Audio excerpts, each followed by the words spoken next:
When billionaire Sebastian Kaine's world shattered 3 years ago, he built walls so high that nothing could touch him, cold, ruthless, and emotionally dead. He ruled his empire from the shadows of his own grief. Then came Natalie Brooks, a struggling woman working multiple jobs to save her dying mother.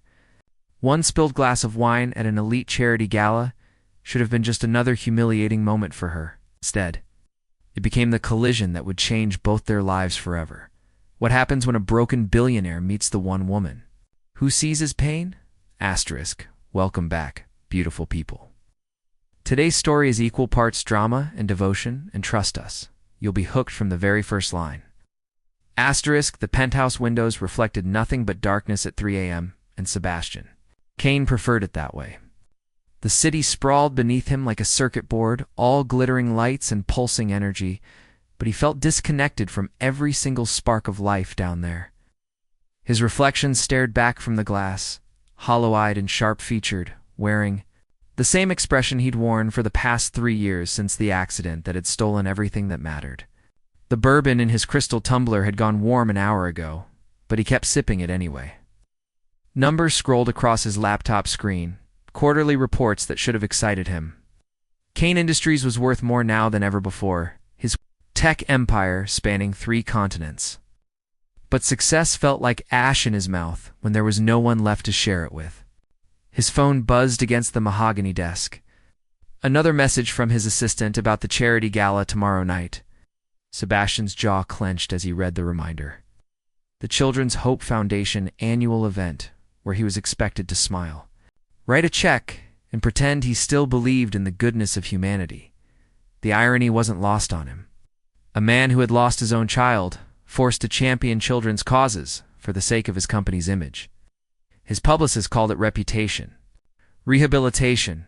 Sebastian called it torture. Soft knock interrupted his brooding. Maria, his housekeeper, appeared in the doorway, despite the late hour.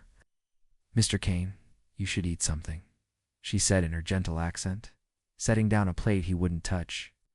"I'm fine, Maria. You're not fine. You haven't been fine since." "Don't." The word came out sharper than he intended. Maria's face fell, and guilt twisted in his chest. She was the only person left in his life who dared to care, and he kept pushing her away too. After she left, Sebastian moved to the floor-to-ceiling windows and pressed his palm against the cold glass.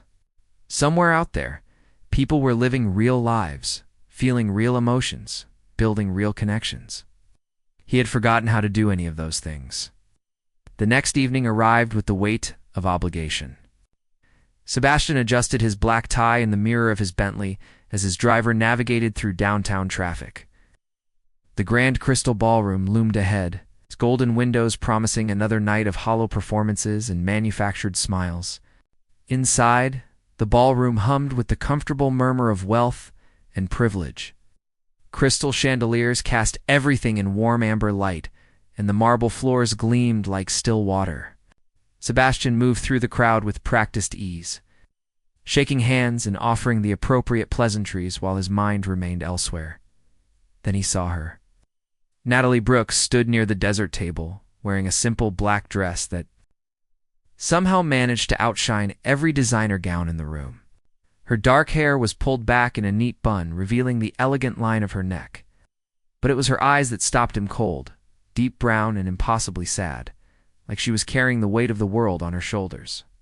She moved with quiet grace, refilling champagne glasses and clearing empty plates, invisible to most of the guests. But Sebastian couldn't look away. There was something about her that called to the broken parts of himself, a recognition that made his chest tight.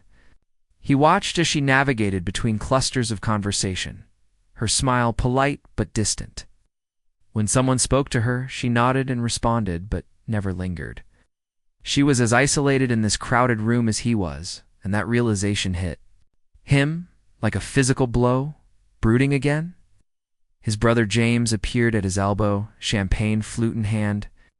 "You know, normal people actually talk to other humans at these things." "I'm observing," Sebastian replied, his eyes still tracking Natalie's movement across the room. James followed his gaze and smirked. "Ah, observing the help. How very democratic of you." Something ugly flared in Sebastian's chest. She's not the help. She's a person. Since when do you care about James? Stopped mid-sentence, noticing his brother's expression. Oh no, Sebastian. Don't even think about it. But Sebastian was already moving toward her, drawn by something he couldn't. Naaman didn't want to analyze.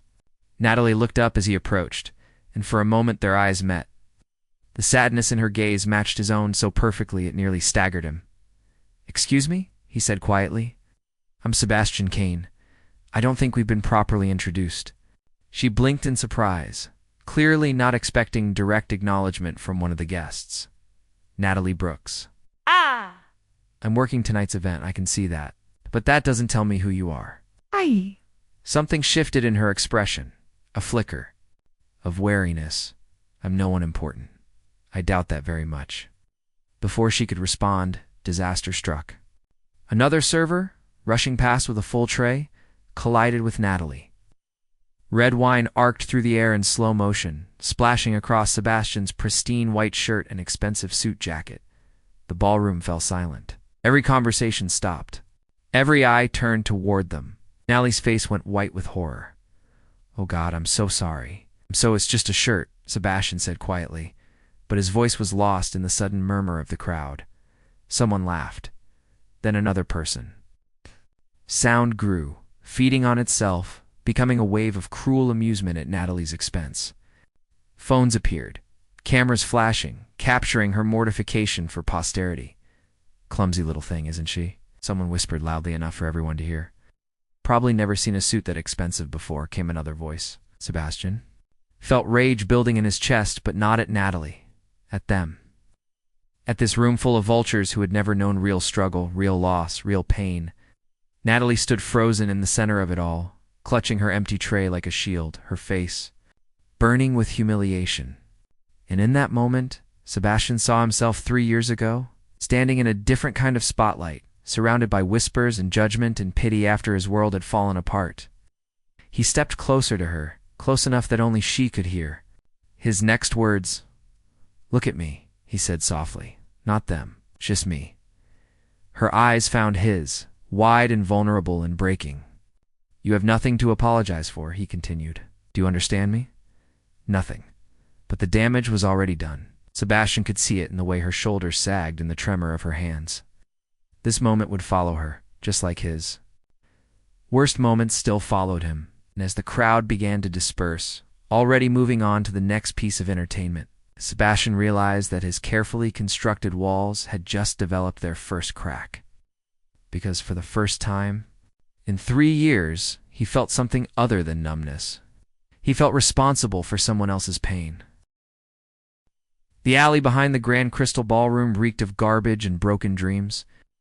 Natalie sat on a concrete step, still wearing her server's uniform, her hands shaking as she scrolled through the social media notifications flooding her phone. The video was everywhere. Her face twisted with horror and shame, trending under hashtags that made her stomach turn. She had fled the ballroom after the incident, barely managing to collect her things before her supervisor informed her that her services were no longer needed. Not just for tonight, but ever.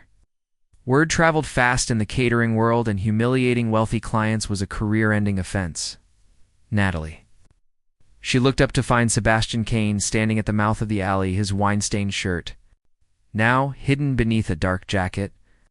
He looked impossibly out of place among the dumpsters and flickering streetlights, like a prince who had wandered into the wrong fairy tale. "You shouldn't be here," she said, wiping her eyes quickly. "Someone might see you talking to me and get the wrong idea." "The wrong idea about what? That you associate with people like me?" Sebastian stepped deeper into the shadows, close enough that she could smell his expensive cologne mixed with the lingering scent of wine. "And what kind of person are you, Natalie Brooks?" The question caught her off guard. When was the last time someone had asked her that? When was the last time anyone had cared about her answer? "The kind who ruins everything she touches," she said bitterly. "The kind who works 3 jobs and still can't make ends meet. The kind who she stopped herself before saying too much. The kind who takes care of her sick mother," Sebastian finished quietly. Natalie's head snapped up. "How do I make it my business to know things?" He sat down beside her on the step, seemingly unconcerned about his expensive suit touching. Concrete. Multiple sclerosis. Diagnosed 5 years ago. Medical bills that would crush most families. Anger flared in her chest. Have you been investigating me? I've been trying to understand you. Why? The word came out raw, desperate. Why would someone like you care about someone like me? Sebastian was quiet for a long moment, staring at the brick wall across from them. When he spoke, his voice was softer than she'd ever heard it. Because 3 years ago, I stood in a different kind of spotlight, different kind of humiliation. I know what it feels like to have your life destroyed in front of an audience. Something in his tone made her study his profile in the dim light. The sharp angles of his face were softened by shadows, making him look younger, more vulnerable. What happened 3 years ago? I lost everything that mattered. He turned to look at her then, and she saw something broken in his dark eyes. My wife. My daughter. Car accident on a rainy night while I was working late. Again, was the words. Hit her like a physical blow. She had expected some corporate scandal, some business failure. Not this. Not the kind of loss that rewrote the DNA of a person's soul. Sebastian eyed the media had a field day, he continued, as if he hadn't heard. Her. Absent father, workaholic husband. They painted me as the villain in my own tragedy. Maybe they weren't wrong. Silence stretched between them, heavy with shared understanding. Finally, Natalie spoke. How do you keep going? I don't know, he admitted. Some days I'm not sure I am. They sat in the alley for another hour, trading pieces of their broken lives like playing cards. Natalie told him about her father's death when she was 16, how she'd dropped out of college to take care of her mother, how she'd sacrificed every dream she'd ever had and somehow still wasn't enough. Sebastian talked about the empire he'd built, trying to fill the hole in his chest, how success felt meaningless when there was no one waiting for him at home, how he'd become a stranger to himself. When they finally parted ways, Sebastian pressed a business card into her hand. You need anything, he said. Anything at all? Natalie looked at the embossed lettering, then back at him. Why are you being kind to me? Because someone should be. The words followed her home on the bus, echoing in her head as she climbed the steps to her trailer.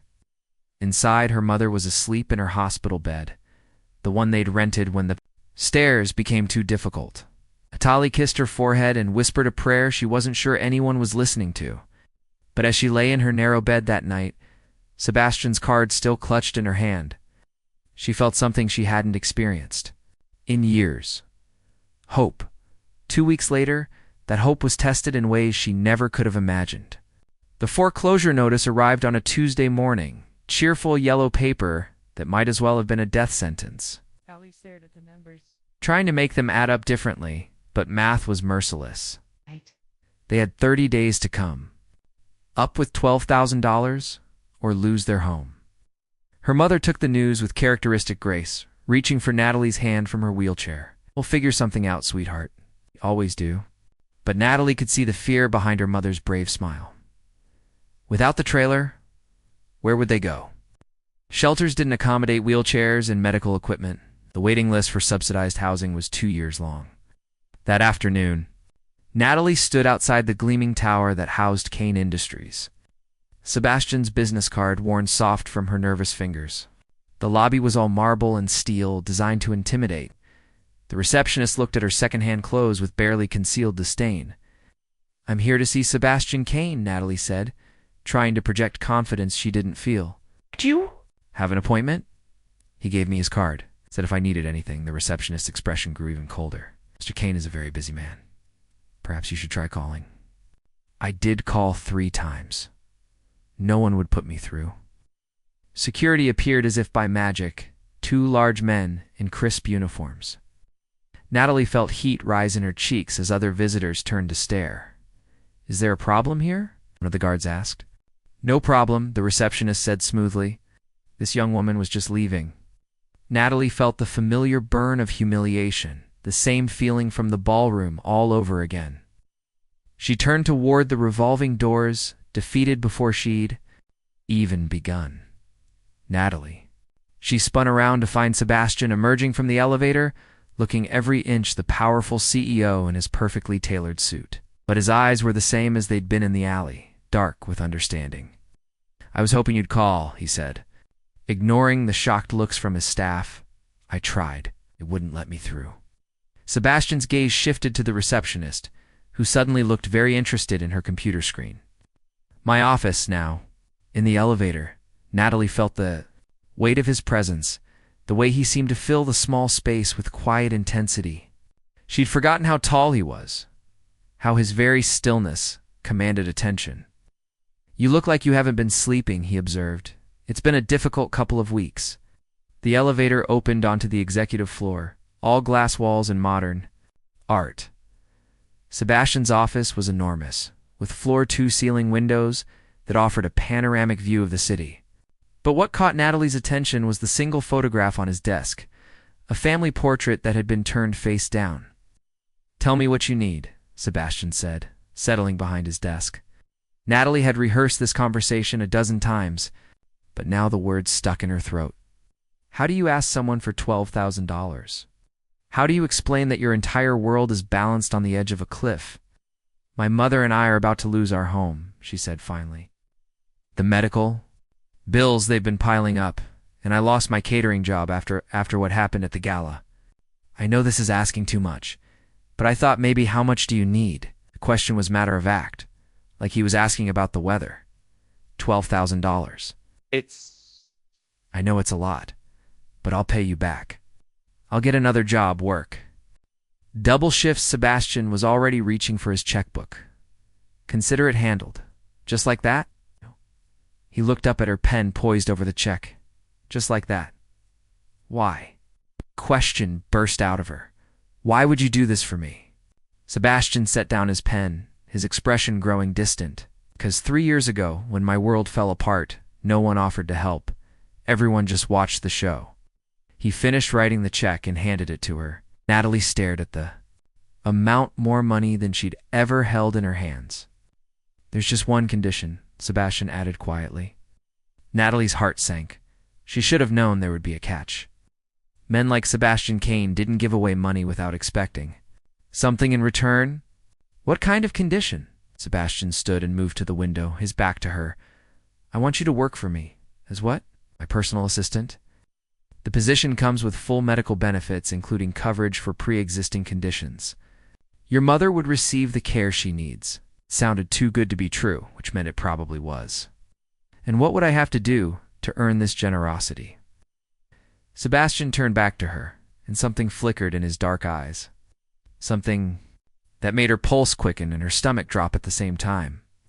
"Help me remember how to be human again." Working for Sebastian Kaine was like being trapped in a beautiful cage. Natalie's new office was 3 floors below his. It's all glass and steel and intimidating modern art. Her salary was more than she'd made from all 3 of her previous jobs combined. Her mother's medical bills had evaporated overnight thanks to the platinum insurance plan. But nothing came without a price. "You're hovering again," Sebastian said without looking up from his laptop as Natalie lingered in his office doorway. "I brought your lunch," she said, setting the tray on his desk. The same lunch he'd barely touched yesterday, and the day before that. "I'm not hungry." "When was the last time you ate a full meal?" Sebastian's fingers paused over the keyboard. "You my assistant or my mother? Someone needs to look after you," Natalie said, surprising herself with her boldness. 3 weeks of working for him had taught her that beneath his cold exterior, Sebastian was slowly destroying himself. "I don't need looking after. Everyone needs looking after." Something shifted in his expression, so quick she almost missed it. Vulnerability, maybe, or pain. Then the walls slammed back up.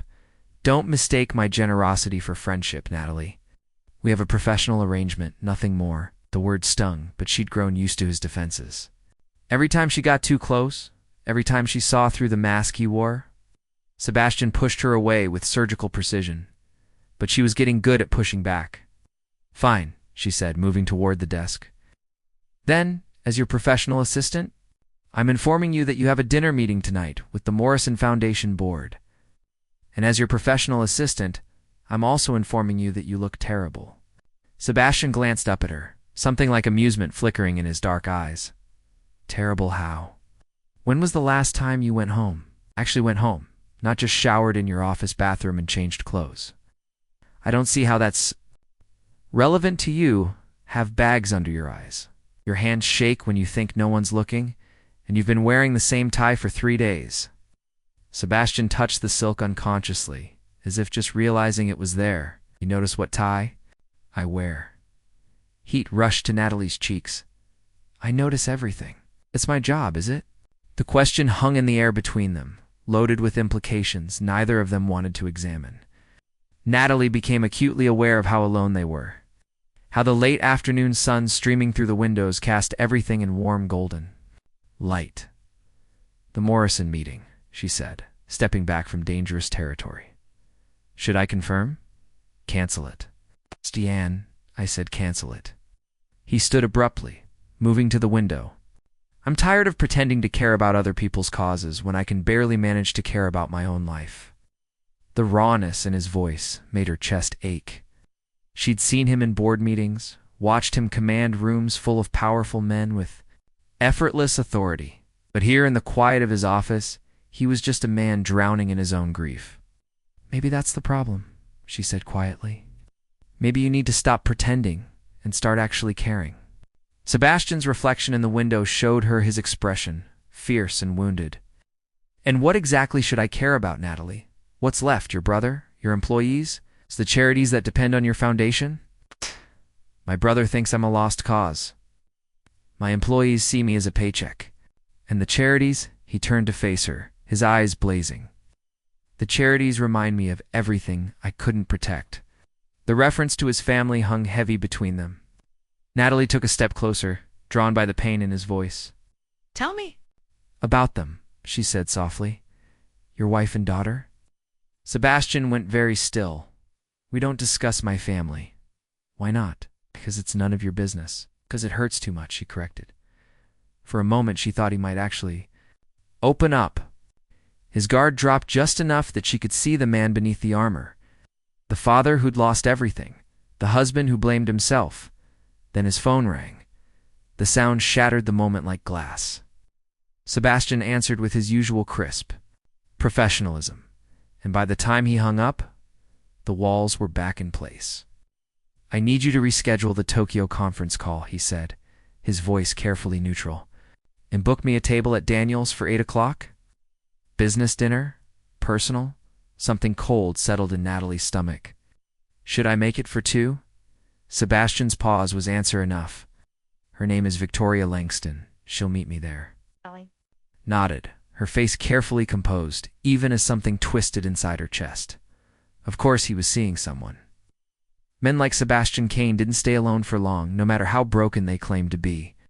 I'll take care of it, she said, proud of how steady her voice sounded. But as she turned to leave, Sebastian's voice stopped her. Natalie. She looked back at him, and for a moment she saw something in his eyes that made her heart race. Regret. Maybe, or longing. Nothing, he said finally.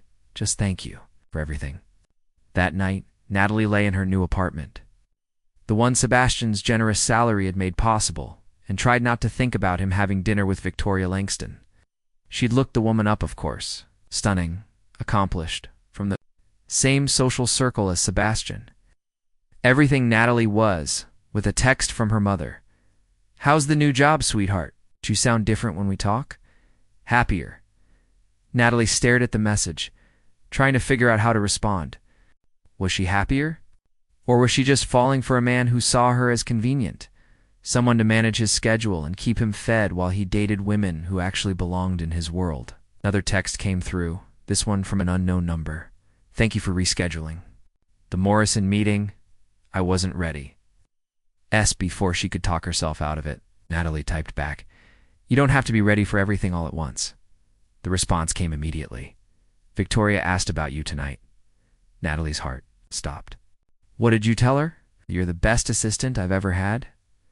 The words should have felt like a compliment. Instead, they felt like a knife between her ribs. Assistant. That's all she was. All she'd ever be. I should let you get back to your evening. NBUT, instead of letting her go, Sebastian's next message arrived like a bombshell. She reminded me too much of Caroline, my wife. Same laugh, Same way of tilting her head when she's thinking. I left before dessert. Natalie stared at the screen, her pulse hammering. Sebastian, ... I can't do this anymore, Natalie. They're pretending. Acting like I'm ready to move on when all I want to do is disappear. Her phone rang before she could respond. Sebastian's name on the caller ID. Where are you? She asked, instead of hello. My penthouse. Drinking expensive whiskey and wondering why I'm texting my assistant at midnight? She could hear the alcohol in his voice, the dangerous edge that meant he was teetering on some invisible precipice. I'm coming over, she said, already reaching for her jacket. No, that's not. We can't give me your address, Sebastian. Now, 20 minutes later, she stood in Sebastian's penthouse, taking in the sterile perfection of his living space. Everything was white and chrome and untouchable, like a museum exhibit of how the wealthy were supposed to live. Sebastian sat on his leather sofa in wrinkled dress clothes, his tie undone and hanging loose around his neck. The coffee table was littered with family photos he'd apparently been looking through. The same ones he kept face down in his office. You shouldn't be here, he said without looking up. Probably not, Natalie agreed, settling beside him on the sofa. Oh, tell me about this one. She picked up a photo of a little girl with Sebastian's dark eyes and a woman's gentle smile. At some kind of carnival, all three of them laughing at something off camera. Emma's 5th birthday, Sebastian said quietly.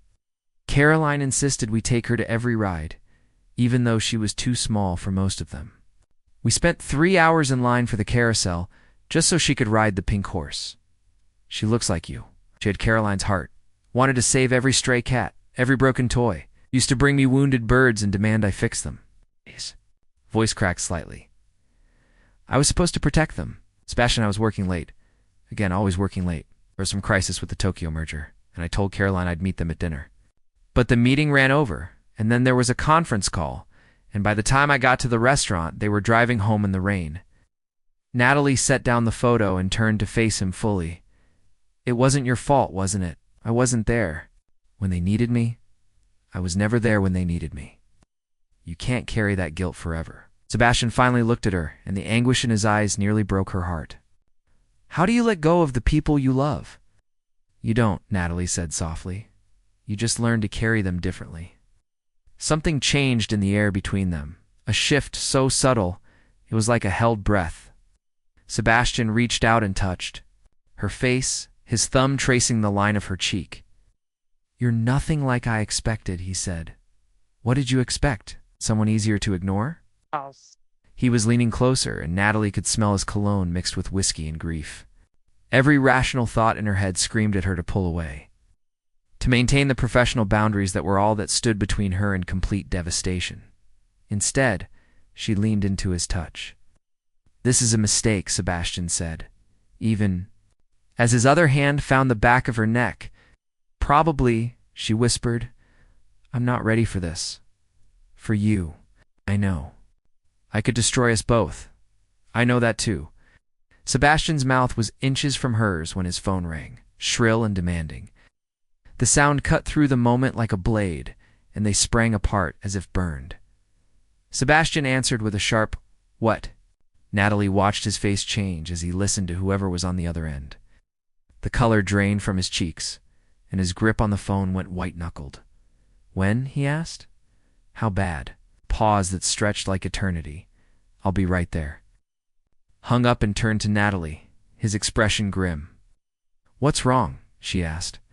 There's been an accident at the manufacturing plant. Explosion in the chemical processing unit. 3 workers are trapped, possibly more. Sebastian was already moving toward his bedroom, presumably to change clothes. Natalie followed him, her heart racing. Sebastian, you can't what? Spun around to face her, his eyes blazing with something desperate and reckless. I can't try to save them. I can't do whatever it takes to bring them home to their families. And in that moment, Natalie realized she wasn't just falling for Sebastian. Kaine, she was already lost. The Kaine Industries manufacturing plant looked like a war zone. Fire trucks surrounded the main building, their red and blue lights painting the night in urgent colors. Smoke poured from the chemical processing unit, thick and black against the starless sky. Sebastian's Bentley screeched to a halt behind the emergency vehicles. He was out of the car before it fully stopped, Natalie close behind him, despite his protests that she should stay back. "Sir, you can't go any closer." A firefighter blocked their path. "The building's still unstable." "Those are my people in there," Sebastian said, his voice raw. "How many?" "3 confirmed trapped in the east wing. The explosion took out the main stairwell. We're trying to get to them through the service corridors, but there's too much smoke." Sebastian stared at the building, his jaw working. Natalie could see the wheels turning in his head. The desperate calculations of a man who'd already lost everyone who mattered to him. "There's another way in," he said suddenly. "Through the old maintenance tunnels. I helped design this place. I know every inch of it." The fire chief shook his head. "Too dangerous. Structural integrity is compromised. Those tunnels are reinforced concrete. They'll hold." Sebastian was already moving toward the side of the building. "I'm going in." "Sebastian, no." Natalie caught his arm. "You can't save them if you're dead." He turned to her, and the look in his eyes made her blood run cold. It was the same desperate recklessness she'd seen in his penthouse, magnified by adrenaline and guilt. "I couldn't save Carolyn and Emma," he said. "I won't fail these people too." Before she could stop him, he was running toward the building. The firefighters shouted after him, but Sebastian disappeared into the smoke like a ghost. The next 2 hours were the longest of Natalie's life. She stood with the other employees who'd gathered at the scene, watching the building and praying to any god who might be listening. Sebastian's assistant, Thomas, had arrived shortly after them, his face grim with worry. "He's done this before," Thomas said quietly, "putting himself at risk for people he barely knows. It's like he thinks suffering for others will somehow balance the scales." "What do you mean?" Thomas glanced around to make sure no one else was listening. After the accident with his family, Sebastian became reckless, throwing himself into dangerous situations, taking risks that could get him killed. His therapist says it's survivor's guilt. "He's in therapy? Has he stopped going 6 months?" Ago said it wasn't helping. Commotion near the building made them both look up. Firefighters were emerging from the smoke, carrying someone on a stretcher, then another, then a third. The trapped workers were alive, but there was no sign of Sebastian. Natalie pushed through the crowd, her heart hammering. "Where is he? Where's Sebastian?" The fire chief looked grim. "Last we saw, he was helping the final victim down through the maintenance shaft." Then there was another explosion. A section of the east wing collapsed. The world tilted sideways. "Is he? We don't know. The rescue team is still searching." Another hour passed. Then another. Natalie had worn a path in the asphalt from pacing. When she finally saw movement near the building's side entrance, Sebastian emerged from the smoke like a specter, his clothes torn and blackened, his face streaked with soot. He was supporting one of the firefighters who'd gone in after him. The man's arm draped around Sebastian's shoulders. Natalie ran to them before anyone could stop her, helping to ease the injured firefighter onto a waiting stretcher. Only then did she get a good look at Sebastian. "You're hurt," she said, seeing the cuts on his hands, the way he was favoring his left side. "It's nothing, Sebastian," I said. "It's nothing." But his voice was shaky, and she could see the aftershocks of adrenaline in his trembling fingers. Paramedics tried to convince him to go to the hospital, but Sebastian refused. He spent the next hour talking to each of the rescued workers, making sure their families had been notified, that their medical expenses would be covered, that they'd receive full pay during recovery.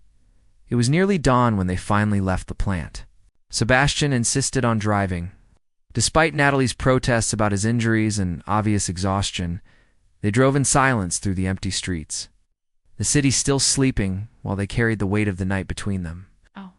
When they reached Natalie's apartment building, Sebastian didn't immediately unlock the doors. "Thank you," he said quietly, staring straight ahead through the windshield.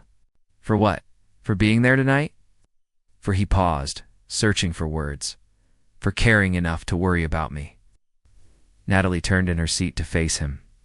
In the pale morning light, she could see the exhaustion etched in every line of his face, the way his hand still trembled slightly on the steering wheel. "Sebastian, what you did tonight was reckless and stupid," he finished. I know. It was brave. He laughed, but there was no humor in it. Brave? Or just another way of trying to get myself killed? The honesty in his voice broke something open. In her chest? Is that what you want? To die? Sebastian was quiet for so long she thought he wouldn't answer. When he finally spoke, his voice was barely above a whisper. Some days I'm not sure there's a difference between living and just surviving. Natalie reached across the space between them and took his injured hand in both of hers. His skin was warm beneath the cuts and soot, solid and real and alive. A difference, she said firmly. Trust me, I know. Something shifted in Sebastian's expression as he looked at their joined hands. How do you do it? How do you keep going when everything falls apart? You find something worth fighting for. Something. That matters more than your own pain. And what if there's nothing left? Then you build something new. Sebastian's thumb traced across her knuckles, and the simple touch sent electricity up her arm. What are you fighting for, Natalie? The question hung in the air between them, loaded with meaning she could give. Him the safe answer. Talk about her mother, her responsibilities. But looking into his dark eyes, seeing the vulnerability he was finally letting her glimpse, she found herself telling the truth. You, she said quietly. I'm fighting for you. Admission seemed to shatter something in Sebastian. He pulled his hand free and gripped the steering wheel, his knuckles going white. You can't, he said roughly. I'm not worth fighting for. That's not your decision to make. Natalie, you don't understand what you're getting into. I'm broken. Have been for 3 years. I destroy everything I touch. You didn't destroy those workers tonight. You saved them. That was different. How? Sebastian's jaw worked as he struggled with something internal. When he finally looked at her again, his eyes were blazing with an intensity that made her breath catch. Because I don't love them, he said. And if I let myself love you, I will destroy you too. The words hit her like a physical blow. It's not because they were cruel, but because they were honest.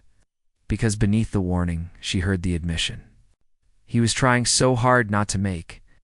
Sebastian, get out of the car, Natalie, please. His voice was breaking, and she could see the war raging behind his eyes. Part of him wanted to reach for her, to pull her close and hold on tight. But the larger part, the part ruled by fear and guilt and grief, was pushing her away to keep her safe. I'm not afraid of you, she said softly. You should be. Natalie leaned across the center console, close enough that she could feel his breath. Against her face, the only thing I'm afraid of is walking away and wondering what might have been. For a moment, she thought he might kiss her. His gaze dropped to her lips, and she saw his control wavering. Then his phone rang. The shrill sound shattered the moment. Sebastian answered with a sharp what, then listened in growing silence. Natalie watched the color drain from his face when he asked, How much? I'll be right there. He hung up and turned to her, his expression grim. I have to go. There's been a development with the explosion investigation. What kind of development? Sebastian's hands tightened on the steering wheel, the kind that suggests it wasn't an accident. The words sent ice through Natalie's veins. You mean someone did this deliberately? That's what we need to find out. Sebastian's voice had gone cold, professional. The vulnerable man who'd almost kissed her was gone, placed by the ruthless CEO she recognized from board meetings. Natalie got out of the car, her mind reeling. As Sebastian drove away, she stood on the sidewalk watching his taillights disappear into the morning traffic. She didn't know it then, but everything was about to change. Because 3 blocks away, in a nondescript office building, Victoria Langston was meeting with a man whose hatred for Sebastian Kaine ran deeper than the ocean. And in her perfectly manicured hands, she held documents that would destroy not just Sebastian's empire, but the fragile trust he'd finally begun to place in Natalie. The betrayal was coming, and when it arrived, it would shatter both their worlds beyond recognition. The documents spread across Victoria Langston's desk told a story of deception so elegant it was almost beautiful. Bank transfers, forged communications. Carefully manipulated evidence that painted Natalie Brooks as the architect of Sebastian's destruction. "You're certain this will work?" Marcus Webb asked, his scarred face twisted with anticipation. The former Kaine Industries executive had been waiting 3 years for his revenge, ever since Sebastian had fired him for embezzling funds. "Sebastian's weakness has always been his guilt," Victoria said, her perfectly manicured nails drumming against the mahogany surface. "He'll believe she betrayed him because he'll think he deserves it, and the girl." Victoria's smile was razor sharp. "Will be destroyed in the process." 2 birds, 1 stone. What Victoria didn't know was that Marcus had his own agenda. The explosion at the plant hadn't been meant to create heroes.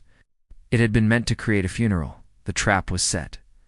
Sebastian discovered the fabricated evidence on a Tuesday morning. That felt like the end of the world.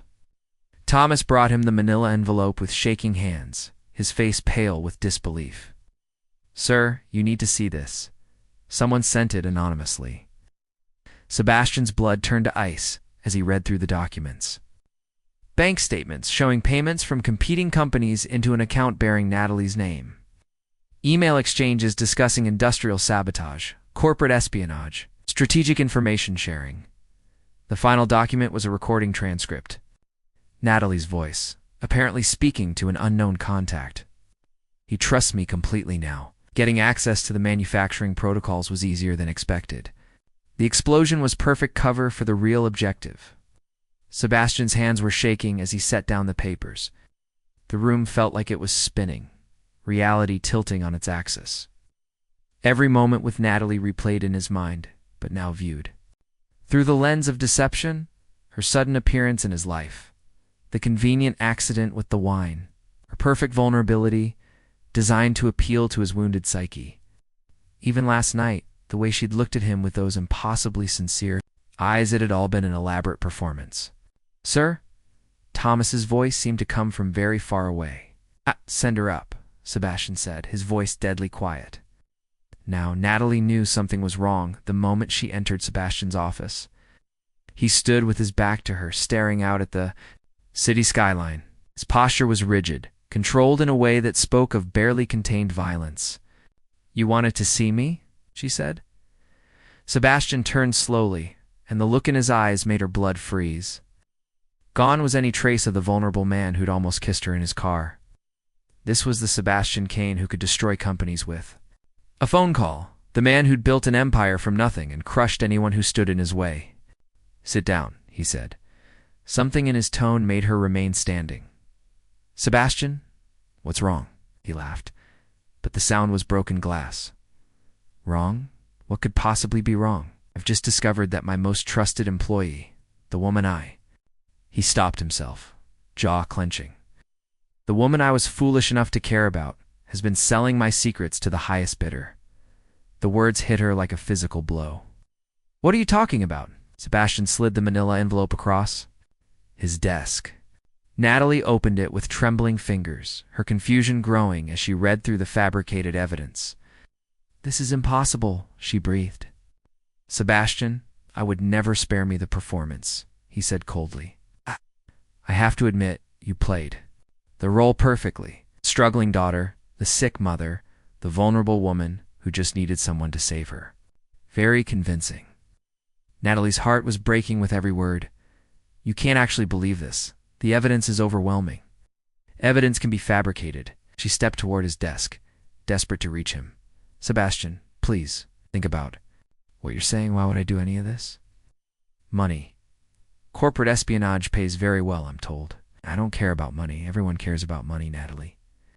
I was just naive enough to think you were different." Tears burned behind her eyes, but she refused to let them fall. "Not here."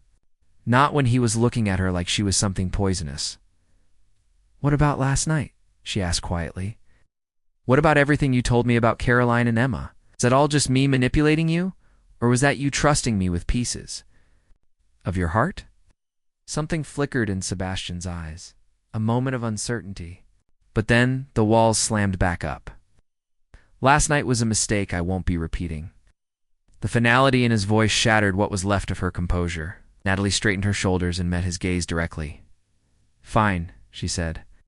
"If that's what You want to believe, then? There's nothing I can say to change your mind. You've already decided I'm guilty. The evidence is fake, Sebastian. But you'd rather believe I betrayed you than admit you might actually care about someone again. The accusation hit its mark. Sebastian's face went white, then flushed with anger. Get out, he said quietly. Clean out your desk and get out. I see you in this building again. I'll have you arrested.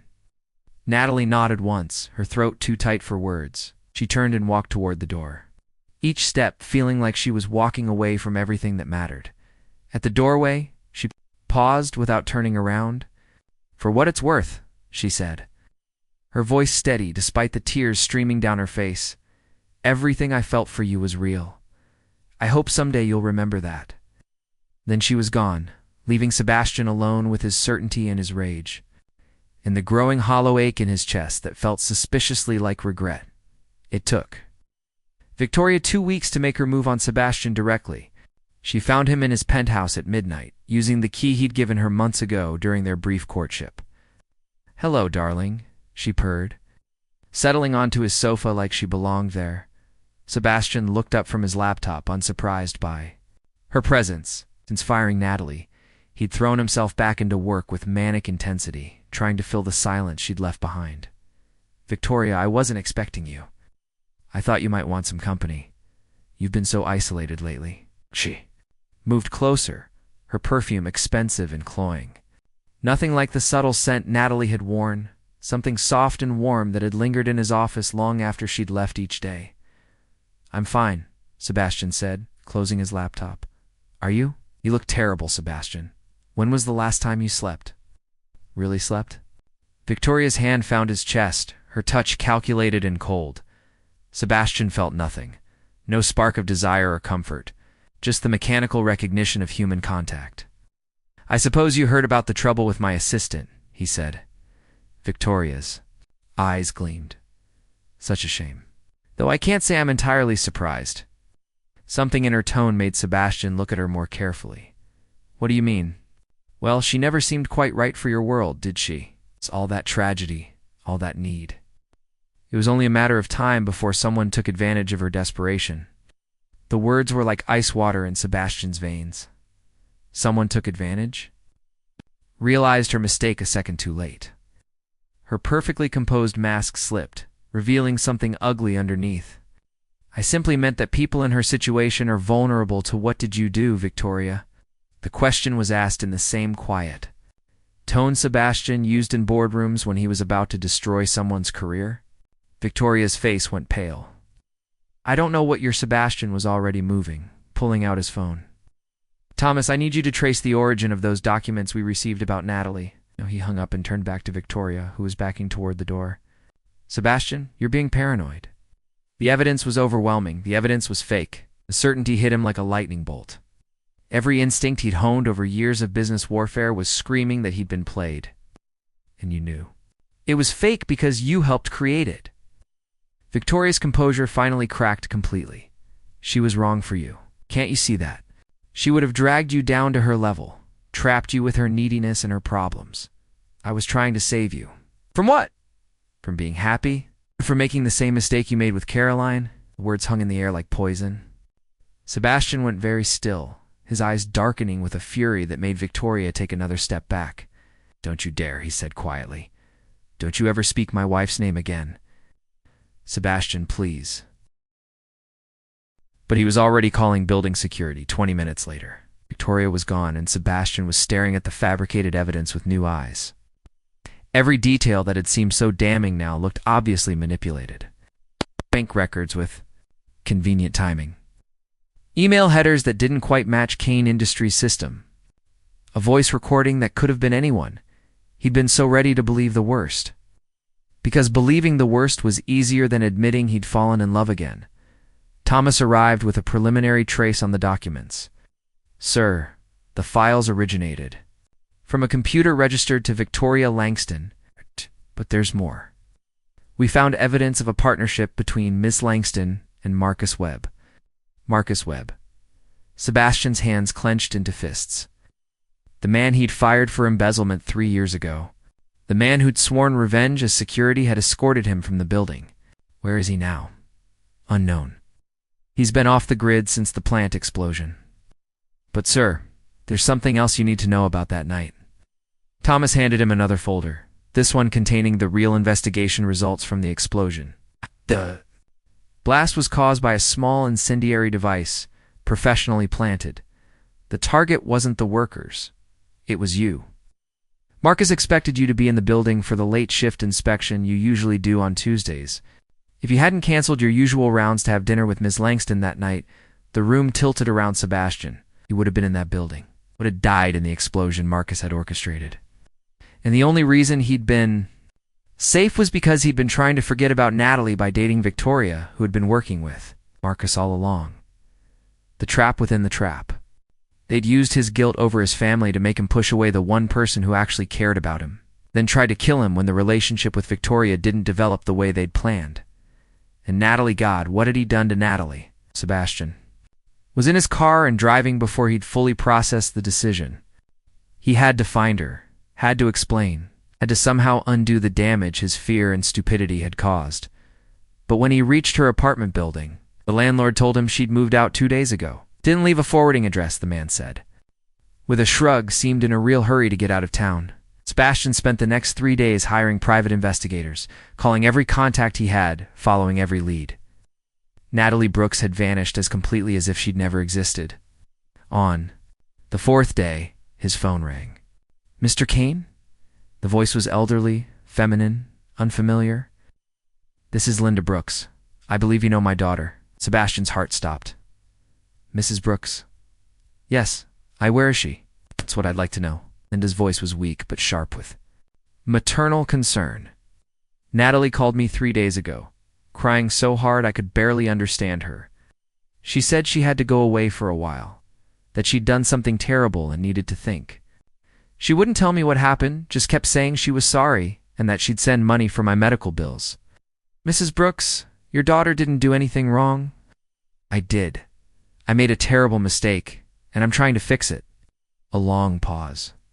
Are you in love with my daughter, Mr. Kaine? The question was so direct it took his breath away. Yes, I am. Then you'd better find her. Because Natalie has spent her whole life taking care of everyone else and never letting anyone take care of her. If she's running, it's because she thinks she's protecting people she loves from her own existence. The words hit Sebastian like a punch to the gut. How many times had he done the same thing? Ow. How many times had he pushed people away because he thought he was toxic, dangerous, better off alone? Do you have any idea where she might go? There's only one place Natalie ever felt truly safe, Linda said softly. Grandmother's cabin in the Adirondacks. We used to go there every summer when she was little, before the bills and the responsibilities took over. If she's anywhere, she'll be there. Sebastian was already reaching for his keys. The cabin was a 2-hour drive into the mountains. Downwinding roads that turned from asphalt to gravel to dirt. Sebastian's expensive car wasn't built for this terrain, but he pressed on, driven by desperation and love, and the growing certainty that if he lost Natalie, he'd lose the last chance at redemption he'd ever have. He found the cabin just as the sun was setting, painting the small wooden structure golden against the backdrop of pine trees and mountain peaks. Smoke was coming from the chimney, and warm light glowed from the windows. She was here. Sebastian sat in his car for a long moment. Gathering courage? What if she refused to listen? What if the damage was too great to repair? What if he was too late? But the alternative was living the rest of his life, knowing he'd thrown away the best thing that had ever happened to him because he was too afraid to trust and love again. He walked up the wooden steps and knocked on the door. Footsteps approached, paused. Go away, Sebastian. Her voice was hoarse, like she'd been crying. The sound nearly broke his heart. I can't do that. There's nothing left to say. There's everything left to say. He pressed his palm against the door, wishing he could touch her face instead. Natalie, please, let me explain. Explain what? How you were right all along. How people like me don't belong in your world. How I was wrong about everything. How I let fear make me stupid. How I'm so desperately in love with you that I can't breathe without you. Silence. Then the sound of locks being turned.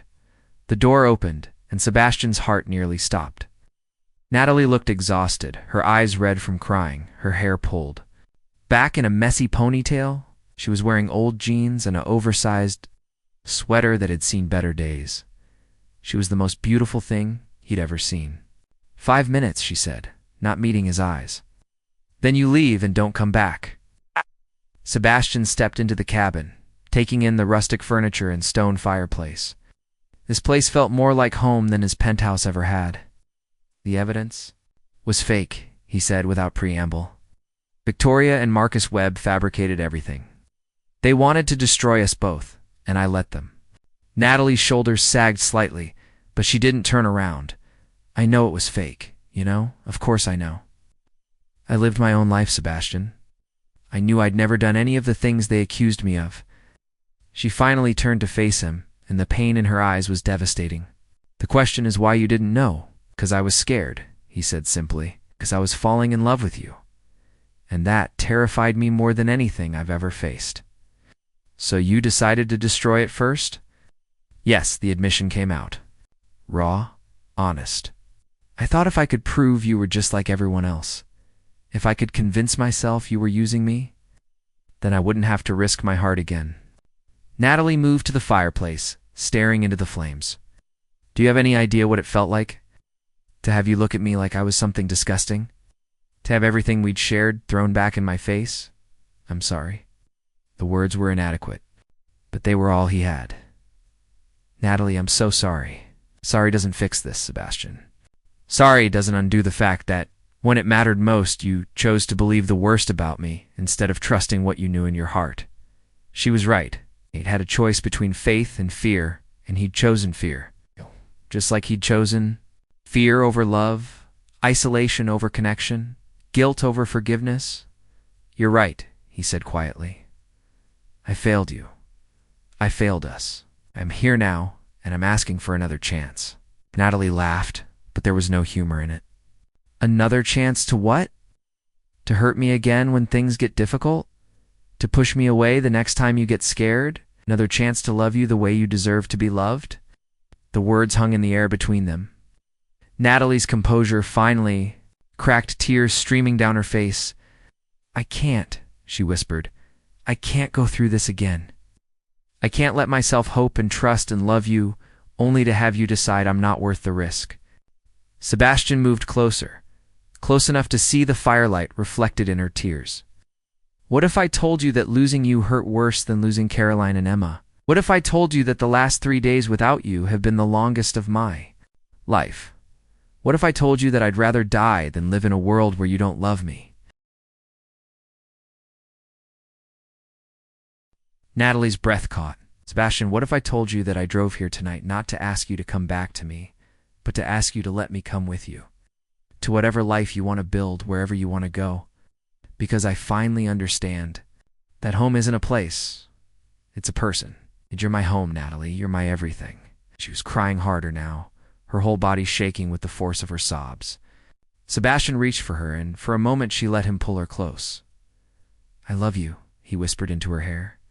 I love your strength and your kindness and the way you see beauty in broken things. I love how you take care of everyone around. I love your terrible coffee and your mother's crossword puzzles and the way you hum when you're concentrating. Stop, Natalie said against his chest. Please stop. I love that you made me want to be human again. That you saw something in me worth saving when I couldn't see it myself. Sebastian, marry me. The words slipped out before he could stop them. Natalie went very still in his arms. What? Sebastian pulled back to look at her face, his heart hammering. Marry me. Let me spend the rest of my life proving that I'm worthy of your love. Let me be the man you see when you look at me. Natalie stared at him, her eyes wide with shock. You're proposing? I'm begging, Sebastian corrected. I'm begging you to forgive me, to trust me one more time, to build a life with me where we're both brave enough to love completely. For a long moment she didn't speak. The only sounds were the crackling of the fire and their uneven breathing. Then so quietly he almost missed it. Yes, yes, yes, I'll marry you. Yes, I forgive you. Yes, I love you too much to let fear win. She looked up at him, and her smile was like sunrise after the longest night. But if you ever doubt me again, I won't, Sebastian promised, sealing the vow with a kiss that tasted like tears and redemption and forever. I'll spend every day for the rest of my life proving that I deserve you. And he did. They were married 6 months later in a small ceremony at the cabin, with Linda in the front row and Thomas his best man. Sebastian kept his promise about becoming the man Natalie saw when she looked at him. He sold the penthouse, and they built a house with room for Linda, and space for the children they hoped to have. Sebastian learned to sleep through the night without nightmares. Natalie learned to let herself be taken care of. Together, they learned that love wasn't about being perfect or fearless. It was about choosing each other again and again, even when it was hard, especially when it was hard. On their first anniversary, as they sat on the porch of their new house watching the sunset, Natalie asked him if he ever regretted the path that had brought them together. The pain? The mistakes? The near miss with losing everything? Sebastian considered the question. Seriously, I regret hurting you. I regret wasting time being afraid, but regret the journey, never because it brought me to you. He pulled her closer, marveling as he did every day that she was real, that she was his, that love had won in the end. Besides, he added, pressing a kiss to her temple, broken things can be beautiful too. Sometimes they're the most beautiful of all. And as the stars came out overhead, painting the sky with promises of tomorrow, Sebastian Kaine finally understood what it meant to be truly wealthy. He had love. He had forgiveness. He had hope. He had everything. Asterisk sometimes, the person who seems the most broken is actually the one with the strongest heart. Don't forget to like, subscribe, and ring that notification bell for more emotional love stories. That will make you believe in the power of true love. Comment below. Have you ever misjudged someone completely? What's the most romantic gesture you've ever witnessed? The end.